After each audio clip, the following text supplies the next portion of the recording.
Okay, so I'm just going to run through a few somatic movements, which are very gentle but powerful movements that are particularly good for the upper spine and the back of the neck. So not only does it sort of loosen up the back of the upper back and back of the neck, but it also brings a little bit of strength and support into the muscles in the front of the body. Because sometimes if we are lacking this support and strength here, then the shoulders and the neck try and do all the work of holding the head up. Whereas if we've got enough support here, we can relax the neck and shoulders because we're fully supported by this area here as well in the front. So I'll go through the movements first. So you might want to just watch it first, and then you can run through it again yourself afterwards. So just take a few moments to land on the ground, on your back, just nice and comfortable. So you've got the lovely solid floor beneath you. And you can sense the parts of the body that are touching the floor. So the back of the head touches the floor, back of the chest and the shoulders. And can you notice where the right shoulder blade and the left shoulder blade also rest on the ground? So allow your arms just to be down on the floor so the back of the shoulders can relax completely. And take your awareness into the back of the ribs that touch the floor, parts of the spine that touch the floor. And then you come down to the lumbar spine, which is the back of the waist. And there's a natural sort of arch in the lumbar spine. And I can increase that arch by lifting my front ribs a little. And that allows me to slide my hand underneath the back of the waist. So you can see my fingers have come through there. Now I'm not expecting you to do this here. I just want you to be aware of what I mean by the lumbar back, the back of the waist. My pelvis is tilted forward, my front ribs have lifted, and I've got that space underneath the back. But then if I relax the back and spine, that just settles down.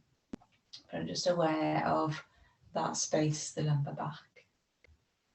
And then the back of the pelvis, the bony pelvis that rests on the ground, and the tailbone. Then take a couple of nice deep breaths. As you breathe in, the front of the body expands a little. And as you breathe out, the whole of the back and spine settles a bit closer into the floor. Another one of those lovely big breaths in. And as you breathe out, the back just releases any resistance and softens into the floor.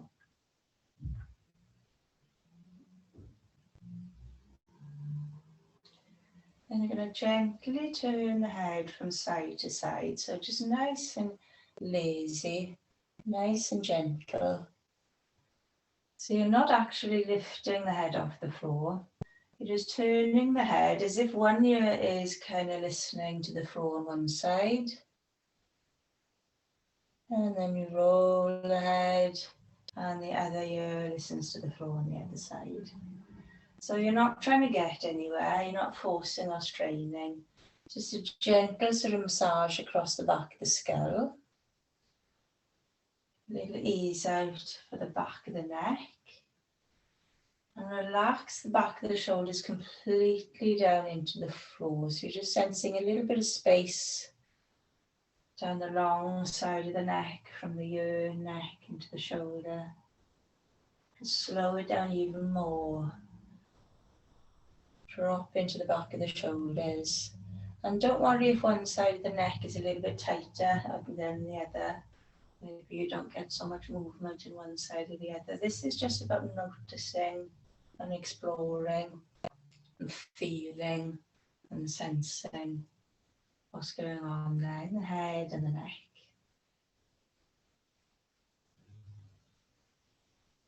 And then bring the head back to center, wherever center feels like. Take a breath in and breath out.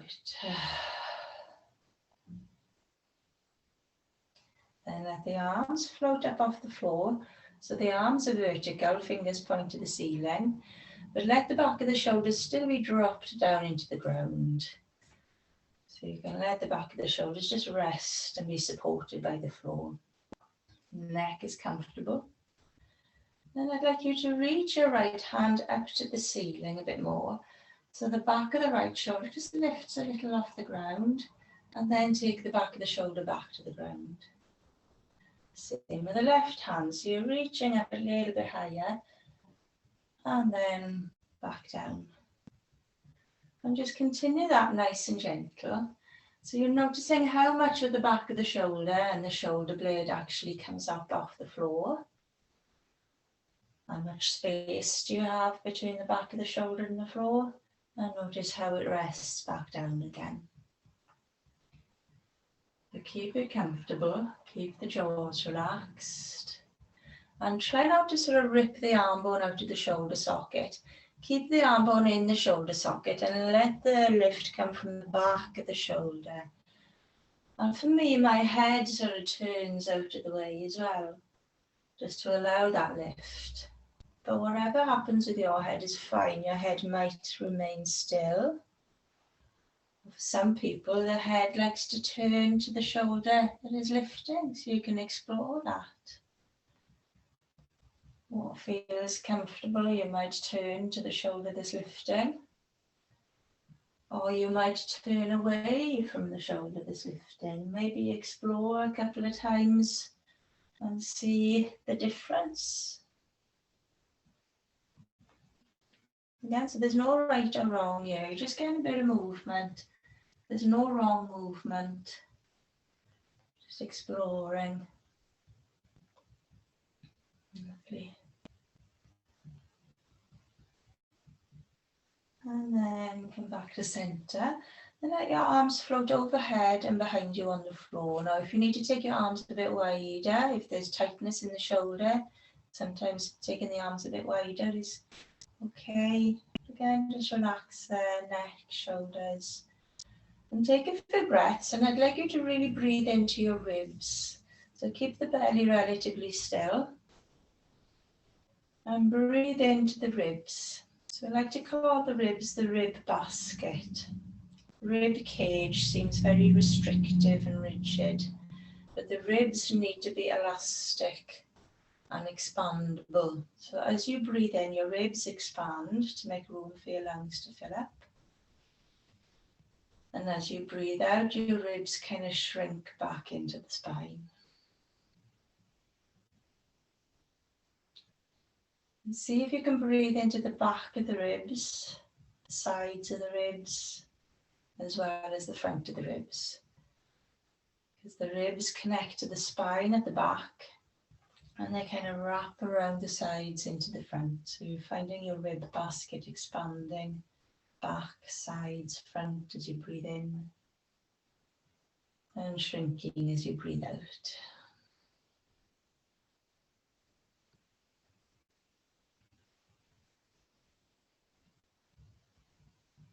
And then let the arms gently come back down by your sides and just notice how that feels. Now if they're not already, have your knees bent, feet standing on the floor. So feet aren't too far away from you. They're quite close in, and they're not too far apart. They're quite close together. A nice quality footprints. Now bring your hands onto your belly, so just below your ribs and above your front hips. You've got the fleshy belly, so somewhere around your navel area. And remember that lumbar spine we talked about, the back of the waist. So if you can flatten your lumbar spine into the floor, you might feel your stomach muscles sort of contract and shorten and tighten a little.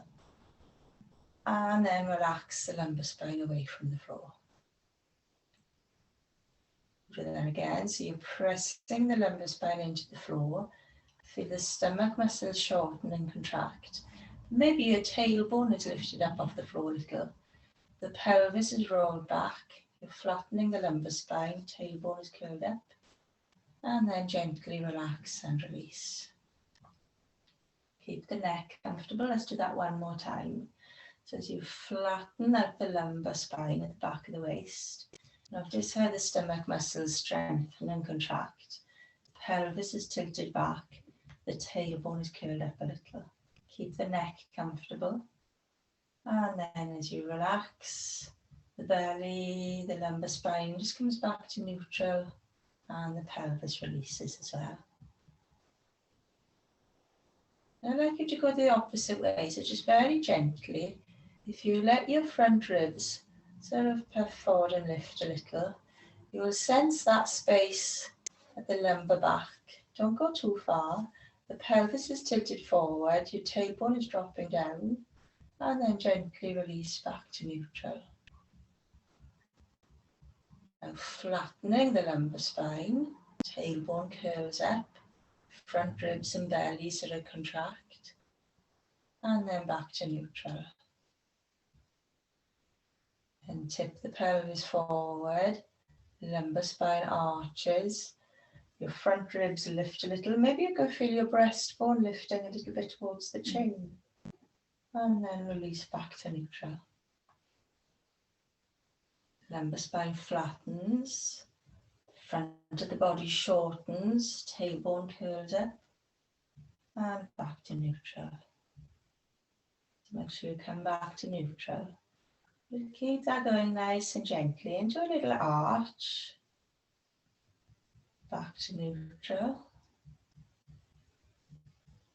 Into your flattening with the lumbar spine. Feel all the front muscles contract and shorten. And release. So nice and smooth, continue that. Try not to go into any sharp, jerky edges. So a nice kind of fluid movement. The pelvis is tilting. The lumbar back is arching and flattening. The front of the body, the front ribs sort of lift. And then press down into the floor. And as you do that, can you notice the effects that are going on in the upper spine, into the back of the neck, into the head itself? Again, lovely for strengthening these muscles in the front of the body, and also lovely for strengthening the muscles in the back of the body as well. So all the girdle muscles around the belly and the waist. Nice little workout, and again this supports the upper spine and the head. Those neck and shoulder muscles don't have to do the work. And then just one more each way, so you're flattening back to neutral, arching back to neutral, and then just rest and relax. Lengthen up the legs one at a time. Bring your arms down and just have a moment for everything to release and settle.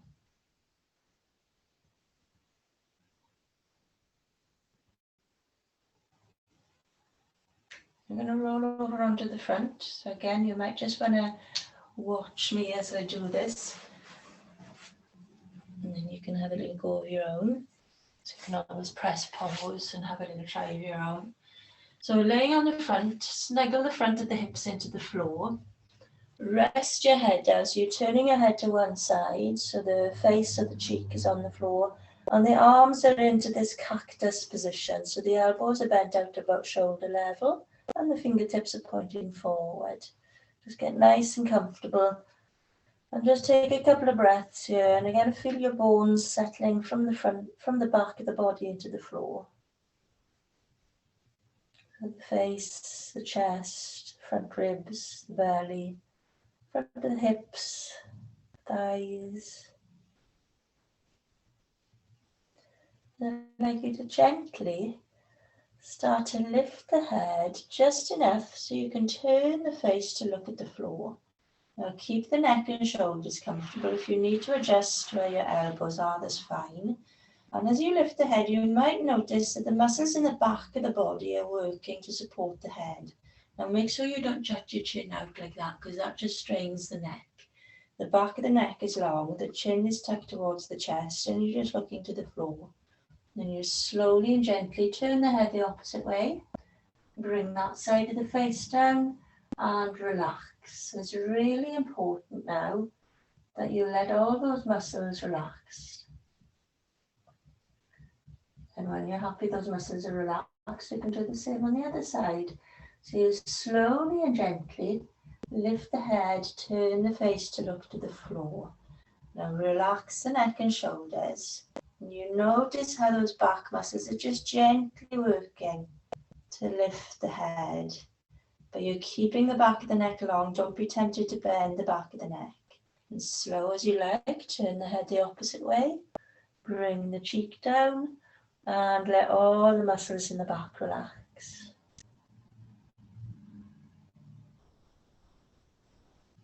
And again, if you do it slowly, you'll notice that the muscles working all down through the back are working, so that you can ground through the front of the body to lift the head.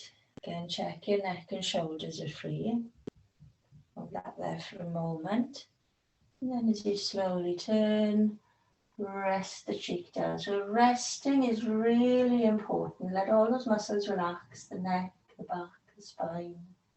Maybe take a nice big breath there as you rest. And then again, a little lift of the head. Just enough so you can turn the face to look to the floor. So the nose is about 1 inch off the floor. So again, it's about working those back muscles.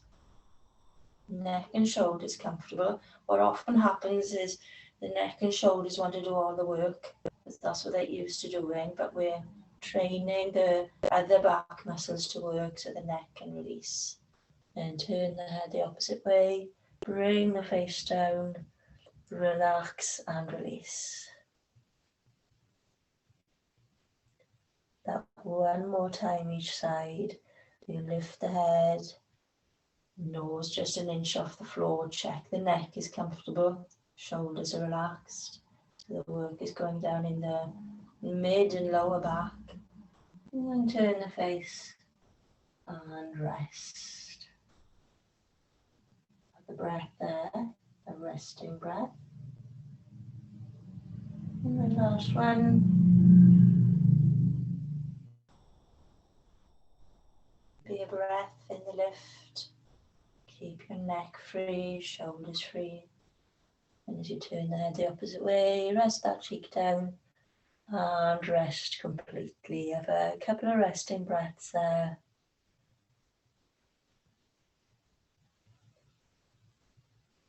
Lovely.